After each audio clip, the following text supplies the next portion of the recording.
Hello everyone, how are you all? I hope you are fit and fine.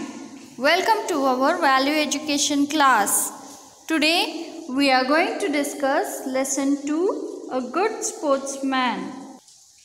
Let us read the quote first. It does not matter how many times you get knocked down, but how many times you get up. This quote is said by Vince Lombardi, football coach. Children, this is a very famous quote which tells us that one must never give up hopes and strive hard for achieving success. Children, first of all tell me, what is the importance of having a right attitude in life? Or positive attitude in life? Having a positive attitude is a mental outlook of optimism and of expecting good things to happen. Children, people who possess this attitude are easier to get along with and are happy, and they spread joy always to others. So you also have to keep positive attitude always in your life. Positive attitude helps you cope more easily with the daily affairs of life. It brings optimism, means hopefulness, into your life and makes it easier to avoid worries and negative thinking. If you adopt it as a way of life, it would bring constructive changes into your life and makes you happier, braver, brighter and more successful. Children, remember, we need to be sporting in what we do wholeheartedly. You have to appreciate the deserved success of the opponent even if they had pinned all their hopes on being on the victory stand. And above all, accept defeat with grace. You must keep a positive attitude. You should remain humble and simple in your life. Children, before starting our lesson, I would like to describe the instances which took place in the life of Stephen Hawkings. Do you know him, children? He was born on 8 January 1942 in Oxford in United Kingdom, and he had a very high intelligence quotient and was called as Little Einstein. At the age of 17, he got the admission in Oxford University. At an early age, Hawking showed a passion for science and sky also. So, he is also known as theoretical physicist and cosmologist, and he had given many discoveries in science. At the age of 21, while he was studying cosmology at University of Cambridge, he was diagnosed with amyotrophic lateral sclerosis, in which he suffered from neuron motor disease, in which the nervous system stops working and the body gets handicapped. He was placed on a wheelchair, but he did not give up due to his health issues. He kept positive attitude and courage in his mind. He was mentally blessed.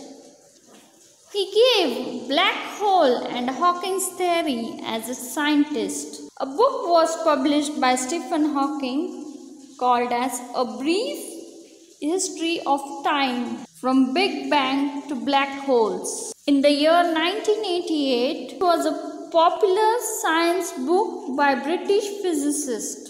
He was one of the most wonderful and unique scientists of the world.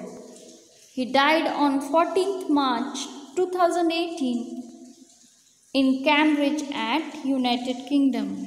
See children, how we had seen the story of Stephen Hawking.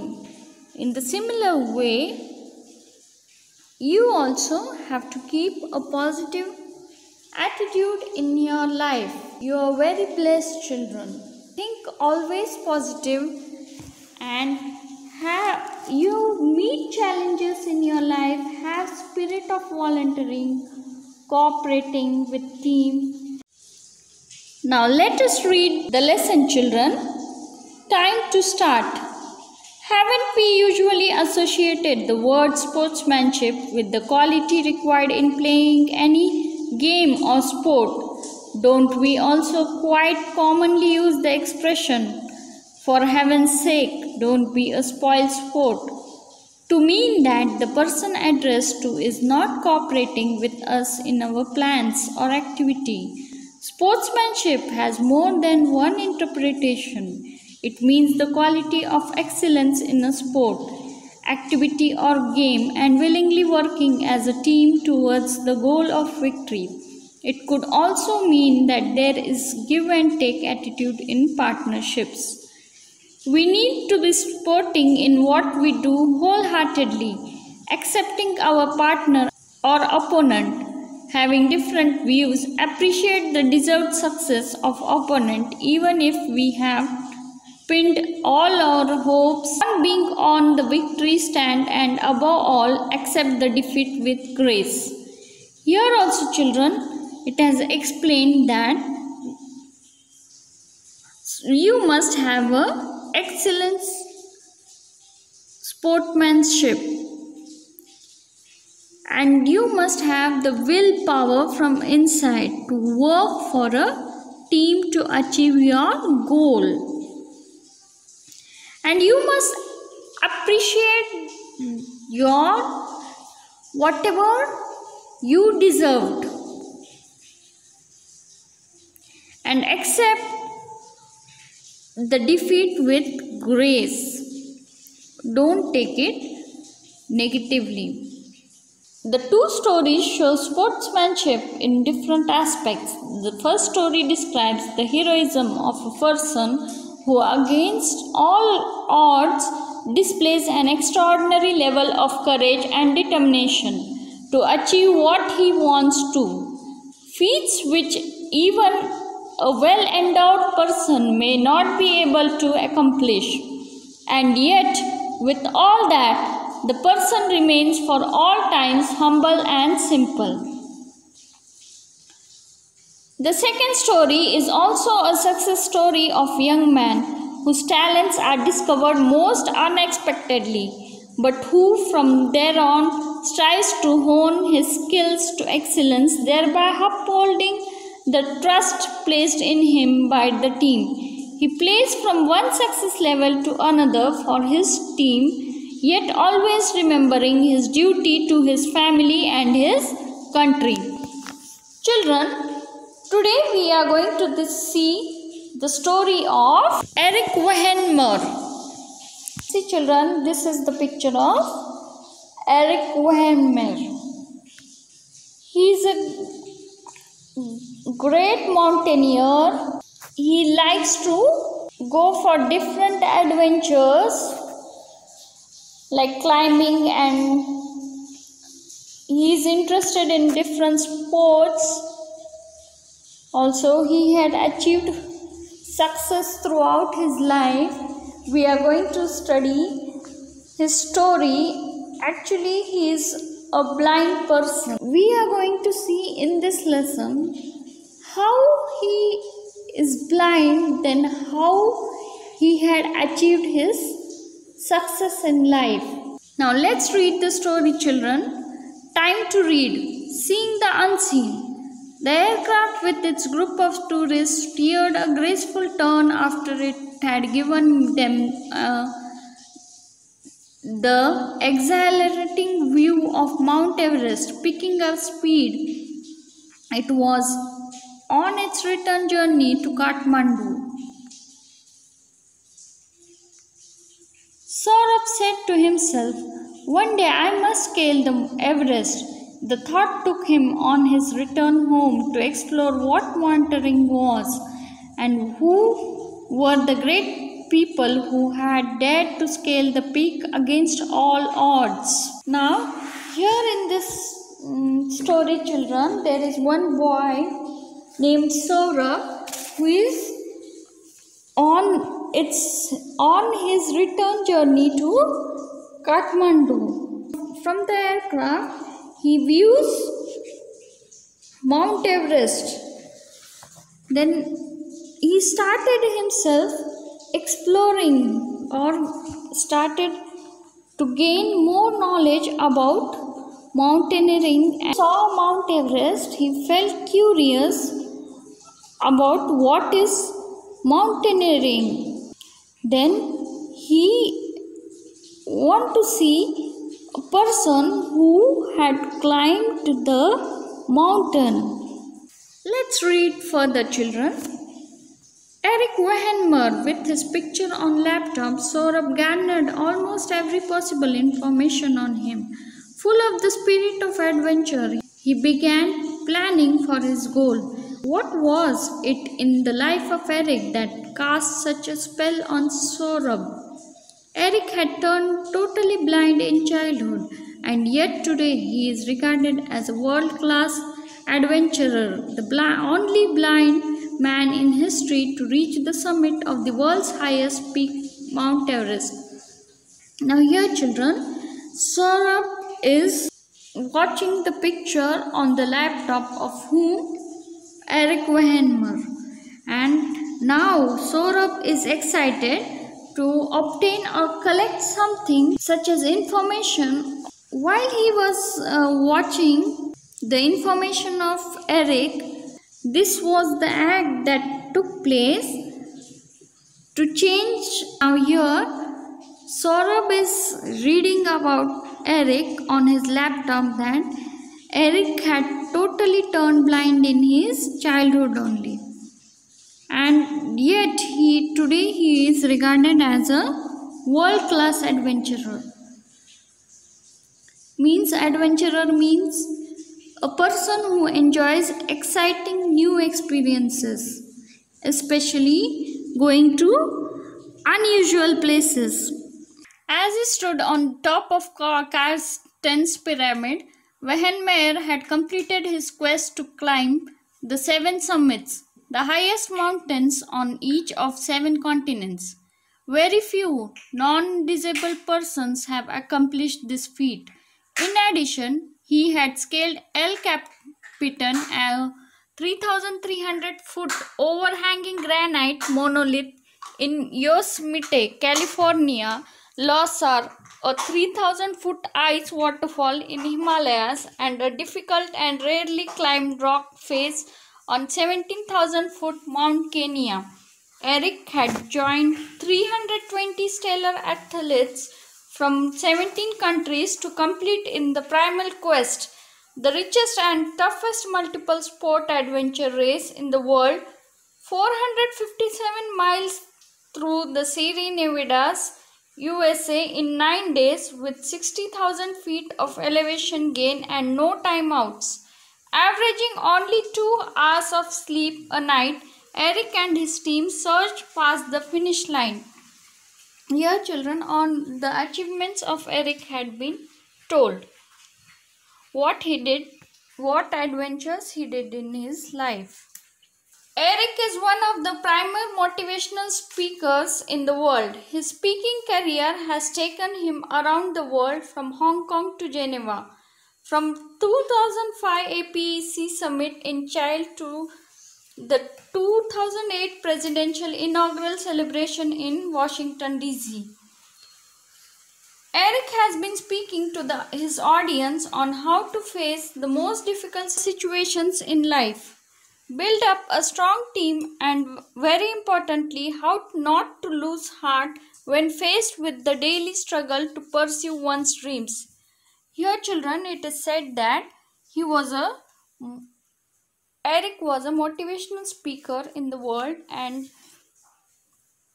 he had while speaking he had told the audience that we have to face the most difficult situations in life and struggle to pursue our dreams. Sohrab almost gasped for a moment, breathless at the living marvel. Eric Wahenmeyer. Wow, Saurabh spoke aloud, questioning. Does one need to have perfect eyesight to have an extraordinary vision?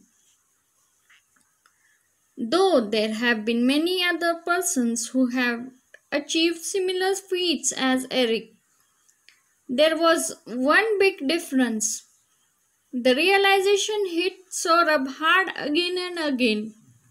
It was stunning to think that Eric had never actually seen the mountains he had scaled, the opponents he had wrestled with, aircrafts from he had jumped off, or his own students whom he had taught. How did Eric become blind? Wondered Saurabh as he continued reading. Eric was born with a limited vision because of a genetic eye condition, retinoschisis, which gradually became worse and left him totally blind before he was in his teens. Now, here, children, Saurabh is thinking how Eric has managed his life when he had no perfect eyesight. Eric had never seen the mountains he had climbed, the opponents he had fought against, or the aircrafts from he had jumped. Saurabh is thinking that how did Eric become blind? Eric was born with a limited vision because of a genetic eye condition called as retinoschisis. He became totally blind. Means, children, he was at your age and he became blind. Impossible, downright impossible that a blind man could do all of this. Sohrab began telling himself again and again, relating to the information he had culled with his friends, teachers, father, and mother. They all emphatically agreed with Saurabh that Eric nothing had been impossible. For Eric, it was nothing that it was impossible. Everything was possible for him. Even though he was blind, at the school assembly, Saurabh was given a chance to speak on topic My Greatest Inspiration, and they listened with rapt attention to every detail of Saurabh expressed, particularly when he began describing the challenges Eric had to face in personal life too. His voice almost choked with emotion. Saurabh continued. Eric's parents, particularly his mother, had given Eric all support until tragedy struck Eric once again when he lost her in a car accident. His closest companion gone. The loss to Eric had been, as he himself described, 1,000 times as painful as going blind. Now, here, children, it is said that at the school assembly, Saurabh was giving a speech on My Greatest Inspiration, and he told about Eric that his inspiration in life was Eric. He started describing the challenges Eric had faced in his personal life, and even he had told that his mother was no more when she met an accident, and this tragedy was 1,000 times painful for Eric as going blind. Now let's read further, children. Saurabh continued his speech at the assembly on how Eric resumed his life attracted to sports using his senses and a mental imagery. With the master's degree in education, Eric became a teacher loved and admired by his students. Now, Saurabh is saying in his speech that Eric was attracted to sports and he had achieved his master's degree in education. Even Eric was a teacher and was loved and admired by his students.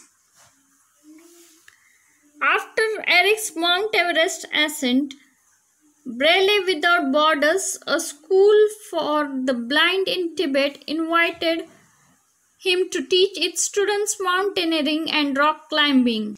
Eric also authored several books. His book, Touch the Top of the World, A Blind Man's Journey to Climb Farther Than the Eye Can See, was published in 10 countries in 6 languages. His second book, The Adversity Advantage, Turning Everyday Struggles into Everyday Greatness, is also well accepted. Eric's award-winning film, Farther Than the Eye Can See, ranked in the top 20 adventure films of all times in Men's Journal. It has raised over $6 lakh for charitable organizations through its screenings. As a result of Saurabh's efforts, the principal of his school very spontaneously sanctioned the start of Eric Wehenmeyer Club for Mountaineering Adventure in the school premises, a small beginning towards great goals. Here, children, Saurabh had described the achievements of Eric. After mountaineering, Eric was called as a teacher in the Braille school, which was for blind in Tibet, and he was invited there for teaching students mountaineering and rock climbing, and the students there were blind. Eric also wrote many books like Touch the Top of the World, A Blind Man's Journey to Climb Farther Than the Eye Can See. This book was published in 10 countries in 6 languages, and his second book, The Adversity Advantage, Turning Everyday Struggles in Everyday Greatness, is also a well accepted book. Now there was one award-winning film, Farther Than the Eye Can See, was an adventure film and it had collected $6 lakh. And as Saurabh ended with the speech, the principal of his school spontaneously sanctioned the start of which club? The Eric Wehenmeyer Club for Mountaineering Adventure in school premises. And this was a small beginning of Saurabh towards goals. You answer to me. What values did you imbibe from Eric? Yes, courage, sportsmanship and positive attitude are the values which we imbibe from Eric. Now the questions given on this page, children, you do it yourself orally at home, and wherever if you can tick with pencil, you have to tick that. Okay. Now here we come to the end of our session. Thank you.